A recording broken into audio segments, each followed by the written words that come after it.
Hi friends, வணக்கம் and welcome to ருசிப்போமா. இன்னைக்கு நான் கூட ஷேர் பண்ணிக்க போகிறது என்னன்னு பார்த்தீங்க அப்படின்னா, உடச்சு ஊற்றின முட்டை குழம்பு தாங்க. நம்ம ரைஸ்க்கும் வச்சுக்கலாம், டிஃபனுக்கும் வச்சுக்கலாம். எப்படி செய்யறதுன்னு பார்த்துடலாமா? அதுக்கு முன்னாடி நம்ம சேனல் புதுசாக பார்க்குறீங்க அப்படின்னா மறந்துடாமல் சப்ஸ்கிரைப் பண்ணி பெல் ஐக்கான் ப்ரெஸ் பண்ணி. முட்டை குழம்புக்கு தேவையான பொருள் எல்லாம் பார்த்துடலாம். சின்ன வெங்காயம் முறிச்சு வச்சுருக்கேங்க, 1/4 கிலோ அளவுக்கு சின்ன வெங்காயம். பூண்டு வந்து குட்டி குட்டியாக இருக்கனால நான் 3 கட்டி எடுத்து வச்சுருக்கேன். விரல் சைஸ் அளவுக்கு இஞ்சி, 2 தக்காளி, மிளகு, சீரகம், சோம்பு, பட்டை, கிராம்பு, முந்திரி, ஒரு 5-6 முந்திரி எடுத்துக்கோங்க. இவ்வளோதான் தேவையான பொருள். இப்போ இதெல்லாத்தையும் நம்ம அரைச்சி எடுத்துக்கலாம். ஒரு கடாய் வச்சுக்கலாங்க, நல்லெண்ணெய் ஊற்றிக்கலாம். 2 கரண்டி அளவுக்கு நீங்கள் நல்லெண்ணெய் ஊற்றிக்கோங்க.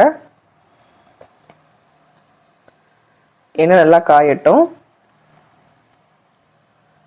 எண்ணெய் நல்லா காஞ்சிச்சு. இதில் ஒரு பீஸ் பட்டை போட்டுக்கலாம். 1 ஸ்பூன் அளவுக்கு சோம்பு, 2 பச்சை மிளகாய், ஒரு கொத்து கருவேப்பிலை. இது கூடவே நம்ம அரைச்சி வச்சிருக்க சாந்தியுமே ஆட் பண்ணிக்கலாம். தக்காளி மட்டும் இதில் போட்டு அரைக்கல, மற்ற எல்லாமே போட்டு அரைச்சிட்டேன், முந்திரி உட்பட. சீரகம், மிளகு, சோம்பு, பட்டை, கிராம்பு, முந்திரி, சின்ன வெங்காயம், இஞ்சி, பூண்டு இதெல்லாம் நைஸாக வலுவலுன்னு அரைச்சி எடுத்திருக்கேங்க. இந்த பேஸ்ட்டை ஊற்றிக்கலாம். கொஞ்சமாக தண்ணி ஊற்றி அரைச்சி எடுத்துக்கோங்க. இது நல்லா அடுப்பில் வதங்கட்டும். ஒரு 5 to 7 minutes நல்லா வதங்கி கலர் சேஞ்ச் ஆகும் பார்த்தீங்களா? அந்த டைமில் வந்து நான் 2 தக்காளி எடுத்து வச்சுருக்கேன்ல, அந்த தக்காளி நைஸாக அரைச்சி எடுத்துக்கலாம்.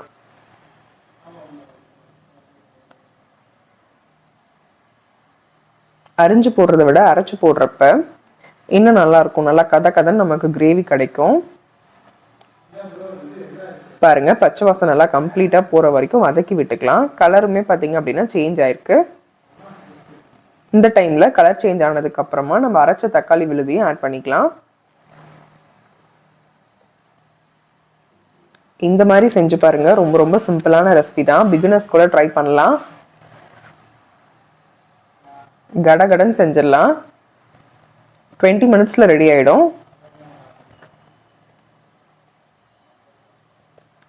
தக்காளி ஊற்றணும்ல, அது நல்லா கொதிச்சு வதங்கட்டும். அதுக்காக நம்ம மஞ்சள் தூளும் உப்பும் ஆட் பண்ணிக்கலாம்.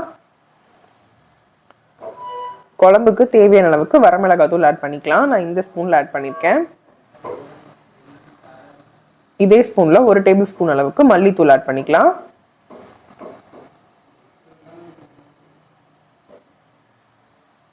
கால் டீஸ்பூனுக்கும் கம்மியா கரம் மசாலா ஆட் பண்ணிக்கலாம். குழம்புக்கு தேவையான அளவுக்கு உப்பு ஆட் பண்ணிக்கலாம். இவ்வளவுதாங்க இதுக்கு தேவையான பொருள். நல்லா மிக்ஸ் பண்ணி விட்டுக்கலாம். பச்சை வாசம் போற வரைக்கும் நல்லா வதக்கி விட்டுக்கலாங்க. எண்ணெய் பிரிஞ்சு வரும் பாத்தீங்களா, அது வரைக்கும் நல்லா வதக்கி விட்டுக்கலாம்.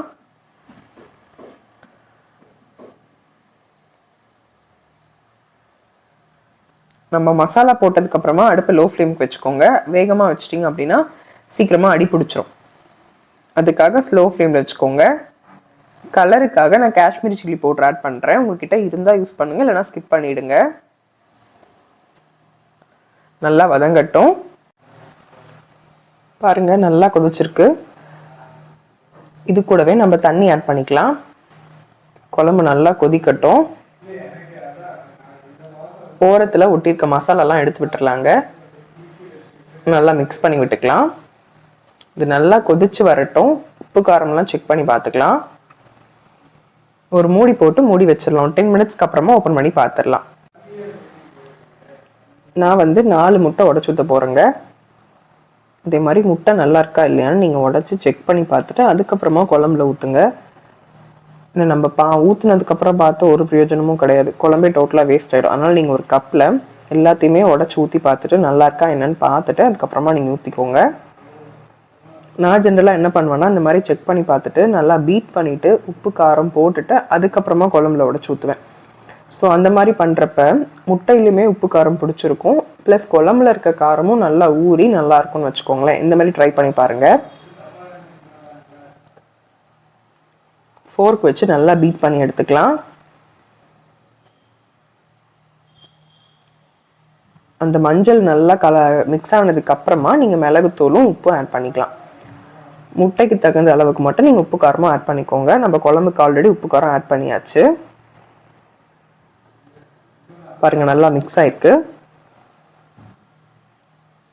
இந்த டைமில் வந்து நம்ம மிளகுத்தூளும் உப்பும் ஆட் பண்ணிக்கலாம். நான் வரமிளகாத்தூள் ஜென்ரலாகவே போட மாட்டேங்க, உப்பும் மிளகுத்தூள் மட்டும்தான் போடுவேன்.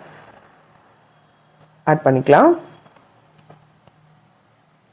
4 முட்டைக்கு தகுந்த அளவுக்கு மட்டும் நீங்கள் ஆட் பண்ணிக்கோங்க. நல்லா மிக்ஸ் பண்ணி விட்டுக்கலாம். ஓப்பன் பண்ணி பார்த்துடலாம் குழம்பு கொதிச்சிருக்கா என்னன்னு சொல்லிட்டு. நல்லா 10 மினிட்ஸ் கிட்ட வச்சுருந்தேன். ஒரு பக்கம் லைட்டாக ஓப்பன் பண்ணி வச்சுருங்க, அப்போ தான் நல்லா கொதிச்சிருக்கும். பாருங்கள் நல்லா கொதிச்சிருக்கு. என்ன நல்லா பிரிஞ்சு வந்திருக்கு பார்த்தீங்களா? இந்த குழம்பு கன்சிஸ்டன்சிக்கு வந்துருச்சு. உப்பு காரம் செக் பண்ணி பார்த்துக்கோங்க, பச்சை வாசம் எதுவுமே இல்லை. இந்த டைமில் கொஞ்சமாக 1 ஸ்பூன் அளவுக்கு கசூரி மேத்தி போட்டுக்கலாம். நல்லா க்ரஷ் பண்ணிவிட்டு போட்டுக்கோங்க. கசூரி மேத்தி போட்டிங்க அப்படின்னா ரொம்ப ஃப்ளேவர்ஃபுல்லாக இருக்கும். டெஃபினட்டாக ட்ரை பண்ணி பாருங்கள்.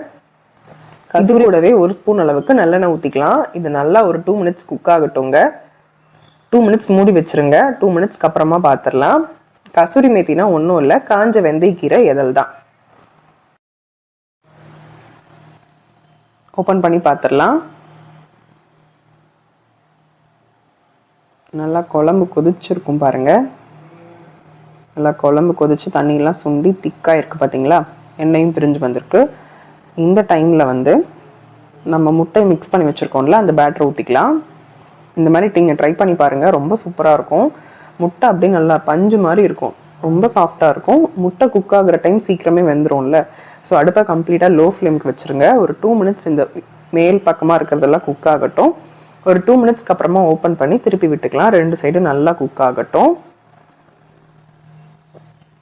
பாருங்கள் நம்ம ஊற்றின முட்டை பாருங்கள் எப்படி வந்திருக்குன்னு சொல்லிட்டு. ஒரு பக்கம் நல்லாவே குக் ஆயிடுச்சு.